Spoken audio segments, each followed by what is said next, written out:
A former female priest who spent more than 2 decades in the Episcopal Church is now speaking out after being defrocked because she embraced another faith.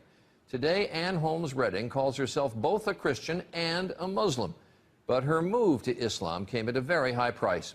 Dan Harris reports on this woman's test of faith. Ann Holmes Redding was an Episcopal priest for 25 years until a radical test of faith.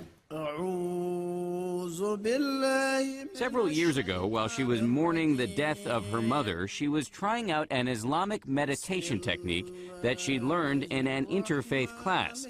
And that, she says, is when it happened.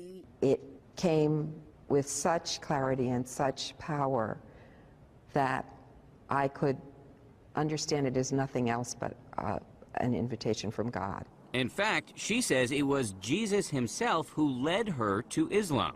You think Jesus led you to become a Muslim? Yes. Yes. You're laughing. Because I know it doesn't make sense to people. Now, Redding not only prays in church, but she also prays 5 times a day to Allah. In Islam, Jesus is viewed as a prophet. Yes. Not as the Son of God. Yes, you're right. So yours is a radical rethink of the Christian scriptures, a rethink that a lot of people would call heretical. Yes, and do. Loudly. This spring, the Episcopal Church revoked Redding's right to be a priest. Being defrocked, I would imagine, was a pretty traumatic experience. Yes, that's an understatement. To imagine not being involved intimately in the lives of believing people, helping them understand their relationship and calling, baptizing babies. It's a big loss. It's a huge loss.